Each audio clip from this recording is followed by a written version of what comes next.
What's up, guys? Not Nepenthes this week. Richard Buckley, your co-host, stepping into the gaffer's armband role this podcast. Welcome to another FUTBIN pod. We're still working on the name. If you've got any superior suggestions, let us know in the comments section of wherever you're watching or listening to this podcast. Nep isn't going to be joining us this week, but he will be back in a future episode. However, I am joined by my side captain, my assistant manager, Mr. Matt FUTTrading, once again back for another episode. How are we, Matt? How's the week been? Oh, I'm very good, mate. Yeah, it's been a good week. A little bit quieter than we maybe expected on the EFC 26 front, but, you know, we're still waiting for the big Ultimate Team deep dive. And, yeah, what? Assistant to the assistant manager. It's starting to turn into The Office a little bit, isn't it? So, I'm the Virgil van Dijk to Nepence's Jordan Henderson, and you are my navigator. I'll take that. We'll take it. We'll take it. We do have a very special guest this week, the jet flying foot accountant, Nate. Fresh off the heels from Vancouver, all FC 26, what you can and maybe some things that you can't talk about as of yet. But firstly, how are you? Welcome to the pod, and we'll get right into it. How was Vancouver, mate? Well, thank you, Richard, for that very kind introduction. It's great to be here and great to be a part of this.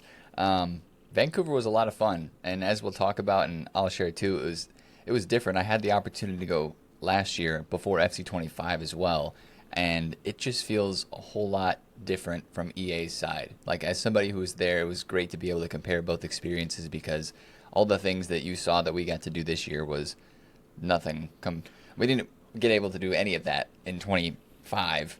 Now we did in 26, so that was the big thing that I noticed for sure. But it was a great trip, learned a lot. Like you said, there's some things that we still can't share yet. We're all going to know it anyway here pretty soon. And some of it's already been leaked anyway, so it's not like I'm withholding information that much. Like, it's not that big of a deal. Just can't say it publicly. Just not exactly. yet. Yeah. That was the first thing I wanted to ask you, really, because last week we did a lot of speculation on mindset, on why we think EA are doing certain things with the style of news reveal, the style of trailer. When you were there in person with the people who are actually making those decisions, what were some of the big takeaways that you found? Like, did it feel like there was a fresh mindset? Did it feel like, what was it like actually in there? I think that a lot of, the employees, the producers, the designers, there's so many different roles, but like everybody that I came in contact with, gameplay side and content side, was just very open, and they were all very bought into we want your feedback because we want to know how to best serve you, and it felt very genuine. I know that's kind of like their motivation this year is to do that, and that's of course how the trailer was been, that's how it's been announced, and everything in the pitch notes is based on your feedback, we've done this. But it feels really genuine from them, because even Jamie said it in our interview a couple of times, and other people have said it as well, hold us accountable this year. I'm like, what?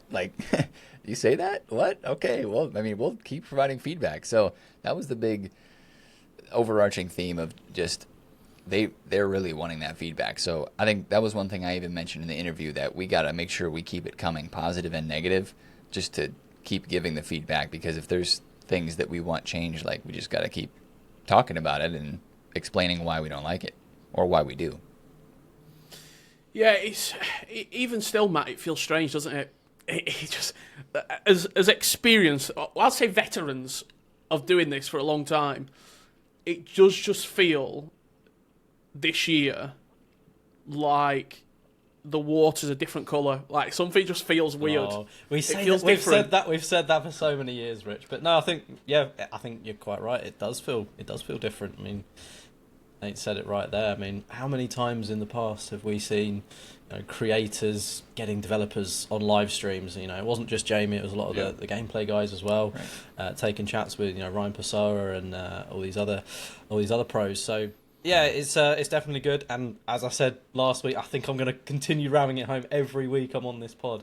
The community need to get behind this. It's only as good as the opportunity that we need to make the most of it. Basically, they've given us these portals and these routes to give feedback. Don't just be that guy saying the game is insert bad word.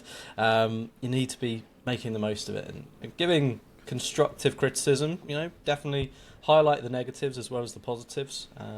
So yeah, I really hope we can make the most of it. I've got to ask straight off the bat. You've played FC26, Nate. I have. How was it? What was it like? Take your time. The floor is yours. I'm going to sit back. I'm going to take some notes. How was it? How much did you play? What modes did you play? Obviously, what up to the point of what you can and what you can't talk about, but everything gameplay related that's already been announced, the new features, the one frame passing, everything like that. I'm sure all our listeners want to know, like, how was it? Yeah, actually, everything with gameplay is out in the open. Like, since they've done the deep dive, they've explained everything related to that. We can talk about everything that we experienced there playing the game. The first thing to note is, like, I played way more of 26 this year than I did 25 of last year ahead of time, and that was, like, on purpose. They really wanted to get us on the game, and not just, like, get us on the game. They had, like, a little setup spot in a couple of the cubicles where there was probably, I don't know, 10 to 15 PS5 set up with the kickoff beta build version of the game. So like the press build. So like a month-old version. Right. And then, we played that for probably hour and a half. So, I don't know, a good chunk of games. And then the next day, we actually went upstairs to the 4th floor of the EA building where the gameplay team sits and where they work. Like, there was probably, I don't know, 30 to 40 different cubes, football kits hanging everywhere from the ceilings, like a whole bunch of just football, everything. It was a total vibe. It was pretty cool. But, like, we were at their desks. Like, I played at gameplay producer Rory's desk against Zwei, the latest build of FC26, which, to be honest, didn't feel a whole bunch different than the press build. Like, just comparing those two things right away, which doesn't even matter in the grand scheme of things because they're still working on it and fine-tuning it for the actual release of the game. But, like, the stuff that got me the most excited, which I've explained in a couple pieces of content already, is the one-frame passing and the dribbling, just attacking. I keep playing FC25, coming back and playing Footy's Foot Champs or, like, the Daily Knockout Cups tournaments that we have right now.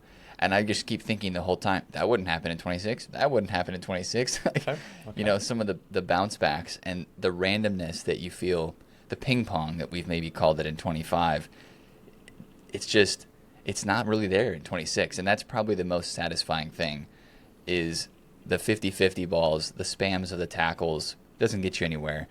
The dribbling feels exactly like it looks on that video that they posted in the deep dive pitch notes. Like, the turns are quicker, they're faster. Like, your player takes more of those little small touches, kind of as they showed in that video.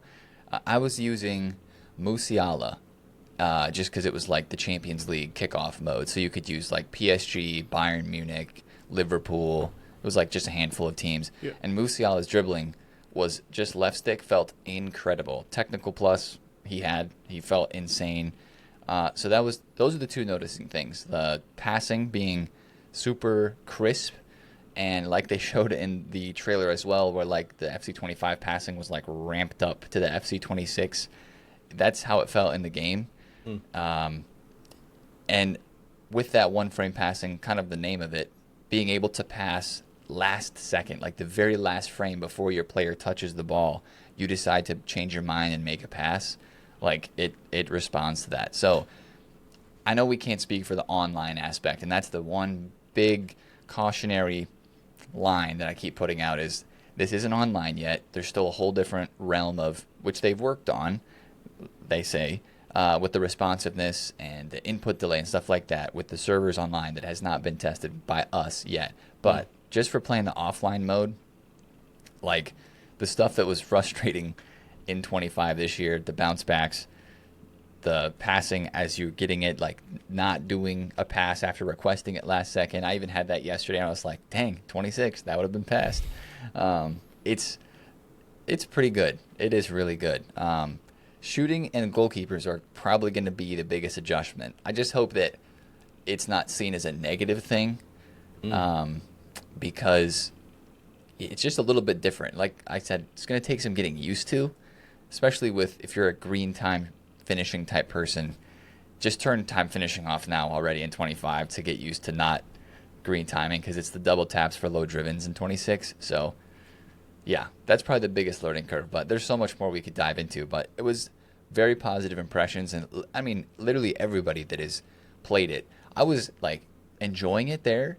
And I was like, oh, man, I don't want to get too excited because I want to see what some of the other guys are saying. But I really enjoyed it. And then I went and talked to Ryan Pessoa. I talked to Zwei. I talked to Bateson. I talked to some of the German pros that were there. Neil Guides was there. And they were like, yeah, this is pretty good. I was like, okay, it's not just me. Good. Nice. I've got 2 questions, Nate. Firstly, how long in that first game did it take, would you say, for you to like really notice a lot of these changes? Was it from, the first kick of the ball? Did it take a bit longer? Second thing, what was the score against Zwei? That's what we want to know. So the first question there, the first time that I played 26, I think I was intentionally trying to test the things that were talked about. I wanted to see, are there less bounce backs? I wanted to see if, the dribbling and the passing was better. I wanted to test that, and the goalkeepers as well. So I was straight out the gate going like into the box and just trying to left stick dribble. So I was like, okay, yeah, you noticed that for sure. The passing, yeah, I noticed that straight away. It just feels, and this is probably due to the competitive versus authentic too. They've talked about this. Instead of trying to please 2 crowds with 1 product, they're now pleasing 2 different crowds with 2 different products, which means we get what we want in the FUT competitive side of things, and the authentic career mode kickoff gets more of what they want.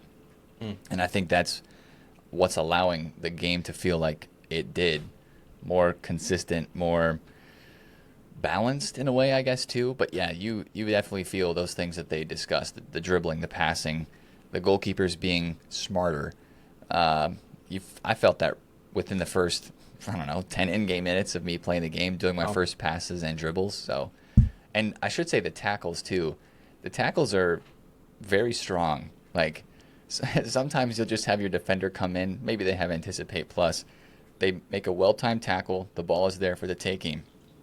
But the animations maybe are a little bit too strong because the defender will come in with this tackle and the attacker will just, like, get absolutely trucked. Like, they will just go flying. You're like, whoa! Like, that wasn't a little maybe unrealistic, but you don't have any issues with winning the ball there. So, yeah, that was noticed right away by me. And then, the scoreline versus Zwei, I'm not putting too much stock into this because we were upstairs at a gameplay dev's desk, and we played 3 games of Bayern versus Spurs.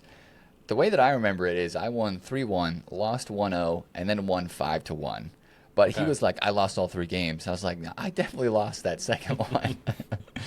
But it was fun. It wasn't about who won or lost. It was just about trying things out and testing the game and all that. So it feels, from the public perception, from the gameplay deep dive, from people who's played the game and their reaction, that this is the, in recent memory, biggest change from cycle to cycle that we're ever going to have. If you were to put a previous game, like, what does this feel most like in the past? I don't know, because I think a few people are saying 2018, FIFA 18, with the return of the low-driven shot, being able to left-stick dribble. It feels a little bit like that. Would you say that, or do you think there's the mechanics in the game which adhere to potentially maybe a FIFA 19 or 2021, etc.? Is there a game that it feels like, or is it just something completely fresh? Yeah, see, I'm not the best with comparing the old gameplays because I just end up blocking some of that out of my mind. I can remember the content a lot easier than the gameplay, but I would have to say 18, yeah. Was 20 the year of double tap low drivens being really OP too? Or was that... 20 was overload ball side, defending pretty heavy. Yeah, so I would say 18, that's probably the best shout. Okay. I do think that the time to finishing being removed and the double tap coming back is... that got a lot of press when it was announced. I think more than I even realized. Like, I guess I've just gotten used to the green timing shots and trying to build that as a part of my game. And, I mean, I enjoyed the double tap back in the day. I did think it made a lot of sense. And I think the way that they're bringing it back is very good, that you can change any shot type to then make it a low driven. But yeah, I guess FIFA 18 would be the closest comparison. I have to go back and play it a little bit to see. I noticed you said something when you were talking about the gameplay with the shooting and the goalkeepers, that that could be not a potential issue, but that's going to be a big stumbling block for players. Is that because the goalkeepers are too good and people are struggling to score? Or can I ask, were you playing on precision shooting as well? Yeah, so that was one of the first things I did, was I flicked on the competitive preset in game, made sure I had precision shooting on, because that's something I played with in 25 since like October or November, and I really liked that change then. I thought it was a big change, skill gap sort of thing. Took a little bit to get used to, but I think that's what it's going to take in 26 as well. Is that's more of your skill gap is precision shooting. I think they even mentioned that in the trailer. Yeah. But the thing that I noticed about shooting was, like right now, if you're a one-on-one with the keeper and you have precision shooting on, in FC25, you're scoring that chance like 99% of the time in this game. It feels like, at least. Whether you do a finesse, whether you do a low driven, it just feels like, you're instantly scoring that, which is pretty accurate. Like if you're having a one-on-one, more times than not, the attacker is going to score. But there was a couple times where I had one-on-ones and the keeper would make like a crazy save. Even if you made like a great finesse shot or you did a low driven, it's like maybe 80% of the time you're scoring with one-on-one in 26. That's the part that it'll probably take a little bit of getting used to. And I think part of that is too the gameplay update that we had in 25 made gameplay a lot better, like that winter one, right? Yep. Mm-hmm. That everybody alludes to and talks about. And that made our game outcomes become like 5-4 or 7-6 was like your final score of a lot of games that you still play now even. And I think that's, maybe we're used to that now, and that probably, it doesn't seem like it's going to be as much the case in 26, where we might be back to like 3-2, 2-1, 1-0, more of those types of games, because until the shooting gets figured out, I should probably say that too. As somebody who's playing the game for the first time, trying to figure out the changes with shooting and the goalkeepers, it was a little bit harder to score. So that's the one thing I'm a little cautious about, just because I hope the community doesn't just see that and be like, oh, I can't score goals anymore. Like it's just a little bit of a learning curve to the new ways to effectively finish. And, without the time shooting, some of the power on the shot's going to matter more. Your aim with precision shooting is going to matter more. Stuff like that. Yeah, I think on shooting it might be a good time to discuss playstyles as well, because that was one thing that EA spoke a lot about in the gameplay deep dive. This less reliance on playstyle plus and playstyles in general, more of a sort of a skew towards the in-game stats. Is that something that you noticed as well on the early builds that you played? I mean, I guess I can't say that I super noticed it. I was trying to test playstyle pluses and playstyles to see how effective they were, especially like the new ones, the Game Changer and the Enforcer. I was definitely trying to test those. But, that's something that's a little harder to tell, I guess. I would have to play some more and specifically try to test that. I will say with finesse shots, I think I mentioned this in one of my videos talking about how those felt too, but the finesse shot angle is a little different, but I think it's a good thing. I think the finesse shots that we have right now, I didn't realize this until I saw there's like a new trajectory. That's the way to describe it. They don't just curve from like right to left, because it feels like right now they go very far outside, then come back in. But in 26, they also like come over the top and down as well. Like when I think of Hyunmin Son cutting in from left to right and hitting a finesse on his strong foot, like not only does it go right to left and curving into the top bins, it's also coming down a little bit too. So that's just one visual thing. It's a little bit different, but that's definitely more noticed on a finesse plus player than somebody who doesn't have it. So there's still the differences there for sure, and I think the play styles are still going to be important, but I'm with you. I hope, and as they've said, they shouldn't be as OP, and like we don't care about stats as much now. We just care about playstyle pluses in 25. Yeah. So exactly. Make it more balanced, please, in 26. And it felt so far like it was more balanced, but we'll see. I've got to ask, moving on to the FUT stock market opening up, you and the Economist, Sure. The live stream that took over the world. How did this come about? Did you know going to Vancouver that this was going to happen, or like was it a spur of the moment thing? And also, what are your sat there? What were some of the big takeaways that you were sort of picking up from Yeah, that was a surprise to be able to interview him. I knew beforehand that I was going to have the chance to stream at the event. I didn't know what it was going to be, except I was going to be able to stream from the event. And then I show up there, and they're like, "Hey, we got you, Jamie, to interview." And I was like, "What?" I was like actually so excited because I was not expecting that. And again, when have we ever had that before? So that was really unique and really cool, and I'm glad that we got to set that up, and I'm glad that other people got to interview him too, and all the other gameplay interviews that happened. Like Ryan Pessoa had a great interview with Cacho, I think his name was, a gameplay dev. Asked a bunch of great questions, got a bunch of great answers there. But yeah, the overarching theme that I got from Jamie was like he wanted to be there on that interview as well, and like you could just tell by the way he was discussing things that he's still very passionate about the game, and every gameplay guy that I talked to in that side of the game was very passionate about trying to listen to the feedback, trying to implement the things that we want, and all of that. So yeah, that was a little bit of a surprise to be able to do that. Obviously, like I mentioned, the difference between this year and previous years of how things feel coming from EA, but just so good to have that sort of open communication, and that's one of the things that a lot of the community has been saying, like us as creators has been saying after that event, is like, let's keep it going. Like, Yeah. can we get a, whether it's a stream or just more open communication? Like he tweeted a couple times after an interview too to clarify some things from some of the questions that came up. Just the communication has just been upped to another level, and that's obviously only a good thing. So, yeah. Was there a second part to that question that I kind of missed? No. I was going to follow it up with one of the big things, Matt, I'll come to you first, and we can follow on tonight, that came out of that was the talk about gold items and the power curve being settled. And we spoke about this last week, but we've got an expert on now. I mean, I've not had a positive transfer profit since Ultimate Team existed, so I'm probably not the person to pick up on this. But how did you see that sort of conversation? Now we've had more time to digest it, Matt, and the tweets have come out, and like I know there's then been conversation of people saying we're not going to get less promos, which we thought we were alluding to last week on the pod. Where do you see this conversation going, Matt? And then I'll let you follow it on to Nate with any questions regarding sort of that power curve discussion.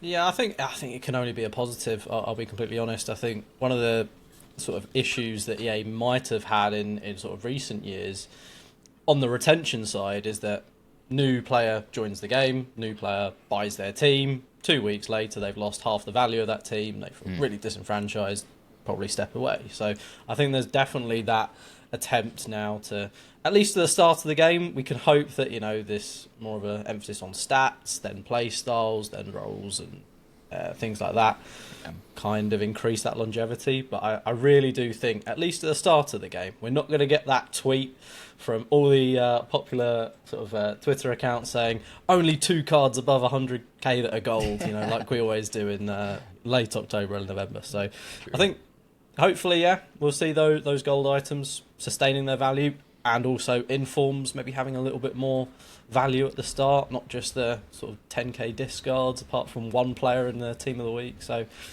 I think there's a lot of positive sort of messaging coming out about it. We'll see how it works in reality. But what are your thoughts, Nate? Yeah, just to piggyback off of that, I was very glad that he mentioned that. I mean, something I think I kind of got used to during 25 and wasn't even thinking about necessarily heading into 26 was just how much player prices decreased all the time. And I really appreciated him saying that, wanting to make the power curve get to a spot where those cards that you use at the beginning of the game feel usable for longer, and then go through periods throughout the year. As he kind of explained it as well, it's kind of like you have your power curve at the start. You're going to stay there for a little bit of a while. You're going to go up a little bit, but then you're going to have these marquee promos that will kind of like jump you, maybe with a play style or with just stats in general across the board. Sure, you're going to have market crashes. Like, that's going to happen. But, if you're kind of lessening those and, having them happen at, like, specific times and hopefully less throughout the year, that's just going to make the experience a lot more enjoyable on the menu side for a lot of people.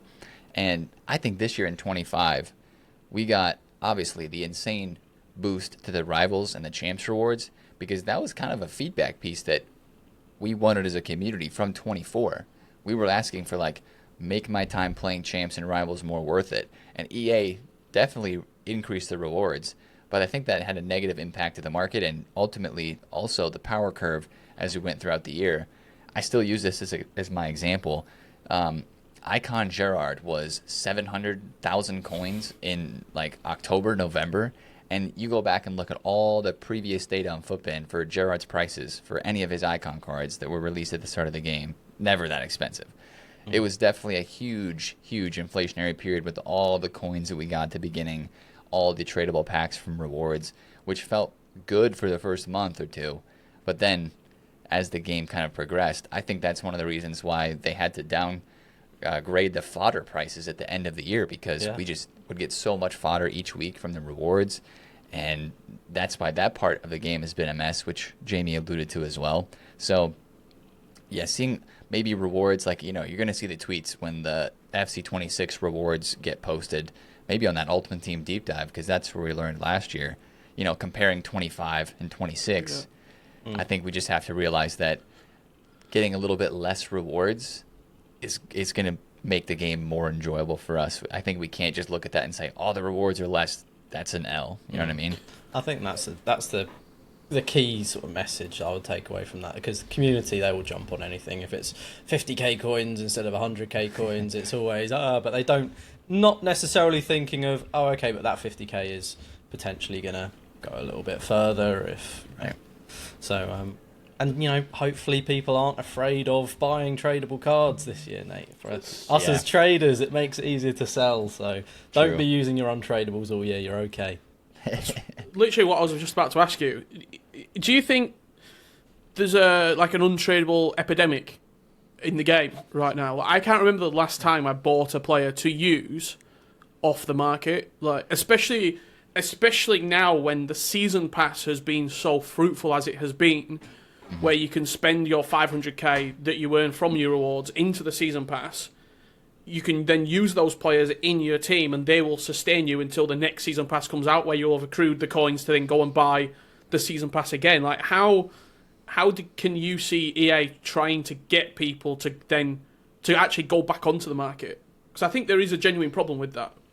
Yeah, I would 100% agree with you there, because, I mean, what I've been saying for weeks and maybe months now as a part of the FC25 market is, like, if you want to try a player, like, I feel like I say this every weekend, you want to try a new card from the new team that comes out, like Footy's Team 4 this week, you know, buy it Friday night, try it, and then sell it immediately. Like, never hold the cards. Like, oh, you log on Saturday, buy it, play your game, sell it. Because, sure, you're going to lose on tax maybe, but you're going to lose a whole lot less than if you hold on to that card for 2 more days and they drop in half in price. So that's one thing that I've definitely been talking about this year.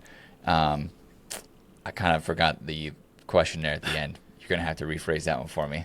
Just with the, how do they actually get people back onto the market and actively trading and wanting to purchase things off the market? Yeah, I think that would maybe be a power curve type of thing too.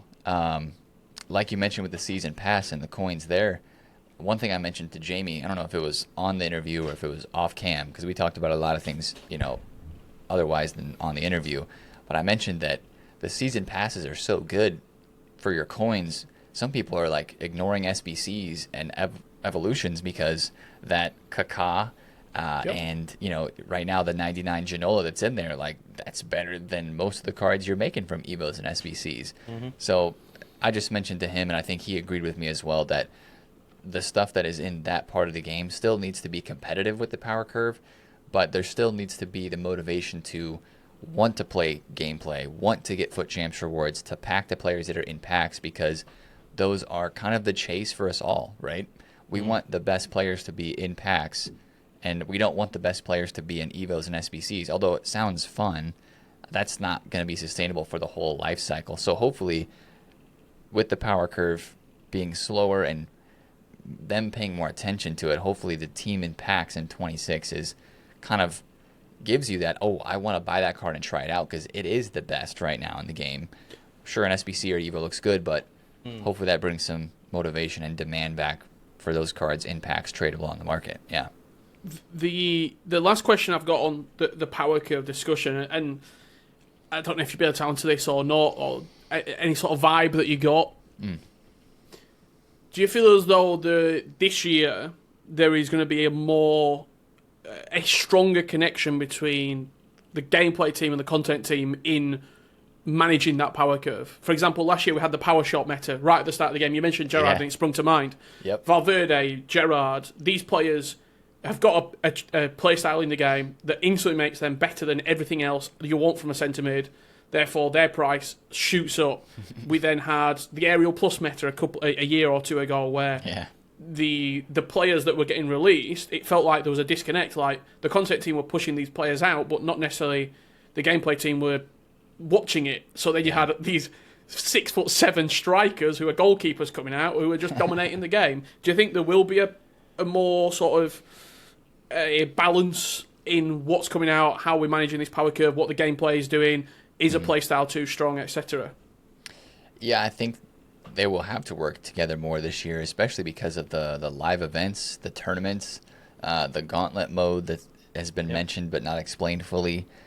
Yeah, I think they're going to have to work more in tandem, because that was one of the things I asked Jamie on the interview as well, was like, so what you're saying about these tournaments and live events is when we check content each day, we also got to check that tab of the game, which I don't know if it's a new tab or if it's just under like the play, whatever. Well, I guess we'll find out. But, every day we check objectives, we check EVOs, we check SBCs to see what's new.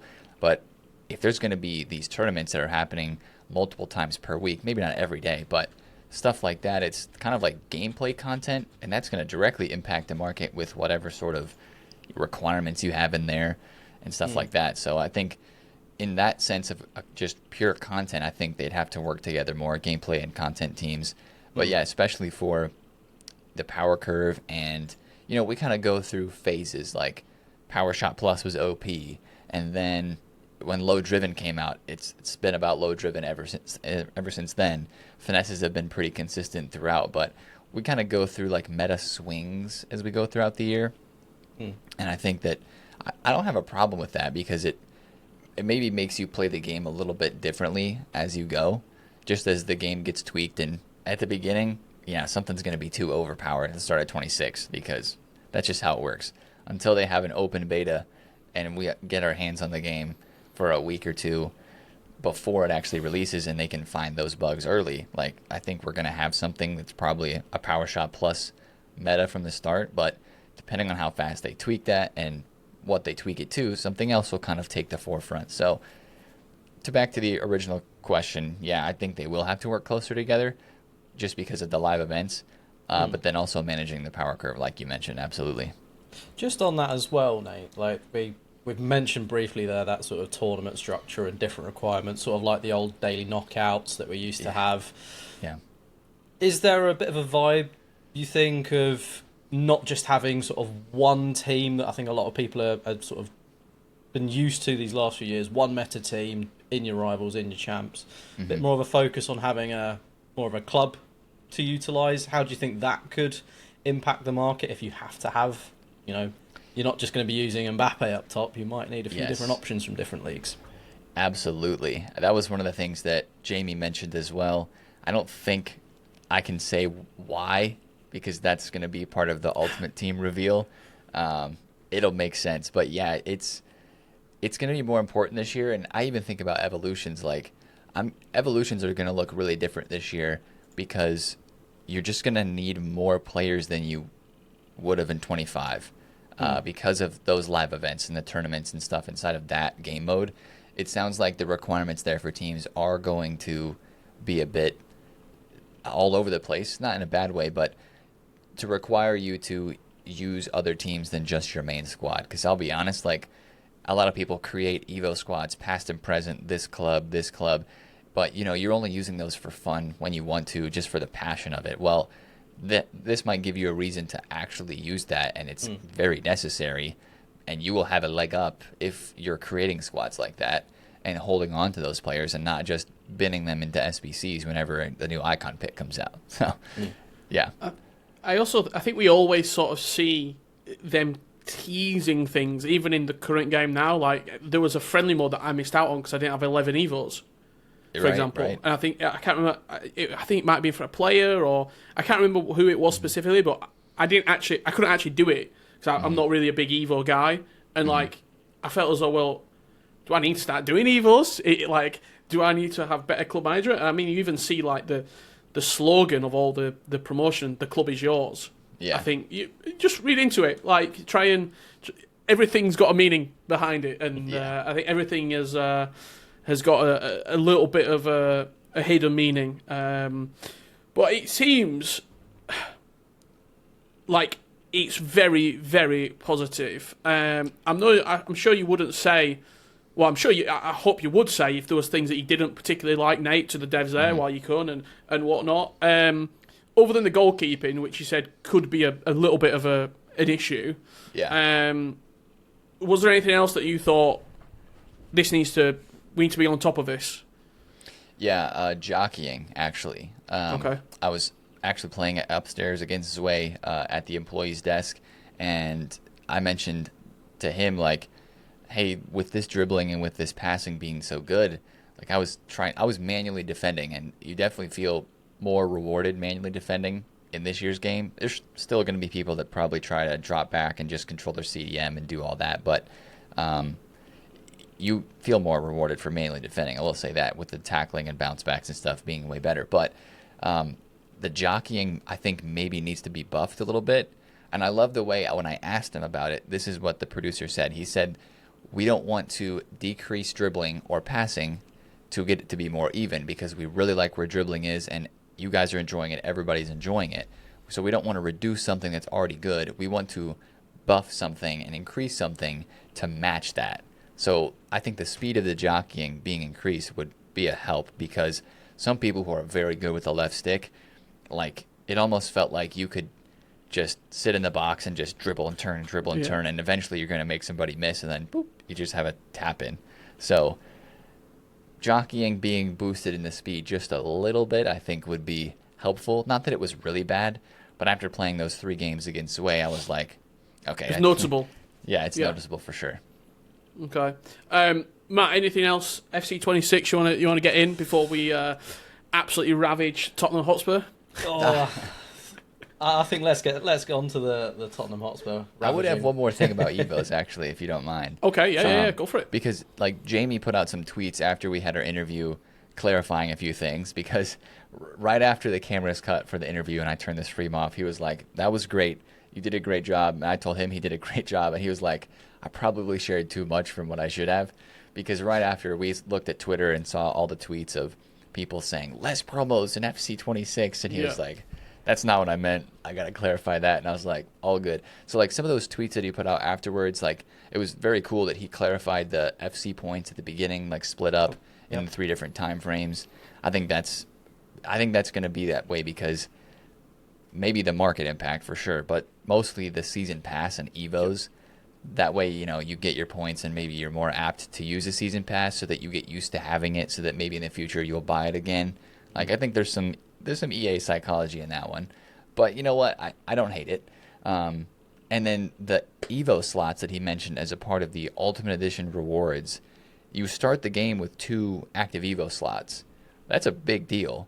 Yeah, I think that really is going to mean that we're getting a lot more EVOs in 26. But I wonder if they're going to go for, like, smaller, more incremental upgrades with the power curve. Like, Nepenthes had a great example in his video, saying, like, in the first 2 weeks or 3 weeks of the game, if you can add +4 finishing to a striker, like up to 88 or something like that, that's incredible. Like, I would play a couple of games with a card that's already in my main team to boost, like, 84 rated whoever striker in my team to up to 88 finishing. Like, that would be incredible. So I think it's going to be more EVOs like that, and just more EVOs in general if we're starting off with 2 active slots. Because we didn't get that until Future Stars in FC25, and we're starting the year off with that. So I think EVOs are going to look a lot different this year too.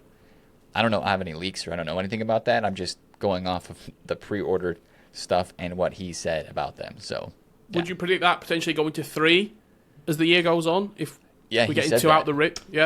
Yeah, Jamie said that, like, if we go to 2 active EVO slots for everybody, then Ultimate Edition owners would go up to 3. So we'd always stay 1 ahead, which we've never had 3 before, right? It's always just been 2. So might actually get me to do an Evo. It just feels like it's worth your time when you can do multiple at once, especially at the start of the game. Yeah. That's going to be awesome. Especially with stats being so important, it feels like, as well. Like, getting those... This year it was very much a missing play styles. There's no point in doing that Evo. Whereas if stats are actually as important as they're alluded to be, I think it opens the door for plenty of Evos. Yep. Tottenham Hotspur, to wrap up this episode, Nate. You're a big Spurs fan. Mm-hmm. We've got 5 players, and I want you to give me their prediction for rating in FC26. Oh, okay. Sure. Okay, so we're going to start with arguably the best centre-back in-game in the Premier League in FC26. Yeah. Mickey van der Ven. What rating do you think he should be in FC26? That's a great question. Obviously, it's such a weird one for Spurs ratings. 17th in the league, but won the Europa League. Had a lot of injuries. Van de Ven, though, he had some very big shining moments. I think he gets a small upgrade. I'm going to say like 84. That'd be my guess. 90 pace? What does he have right now, like 88? He started the year this year with low. It was like 87, I think. Yeah, I just looked it up on FUTBIN. 88 pace, he started the year. 88. And he got an inform right out the gate. Right, that 84 at inform. Yeah. I think they might keep him at 88 or 89 just for power curve purposes, but I think he'll get a small upgrade. That's just my guess. Okay. How much is that costing at the start of the game, Nate? I mean, this year the 82 was, 30, 40K? He peaked at 67K. 70K. Probably somewhere around there again. Maybe with a slower rise, though. You'll be able to use him until March. That's I don't know about March, but hopefully November. Up next, your star striker, Salnak. What's his? He was an 81, I think, in 25. He didn't have that great of a year, but he had some moments too, and I think a lot of people are expectant of him with Thomas Frank. I'm gonna say probably staying the same at 81. Okay. Yeah. Your highest rated player, Heung-min Son. Well, it looks like he might be going to the MLS, so I might not even have a Spurs. We'll get it in now. I think he's going to get a downgrade, probably an 85 or an 86.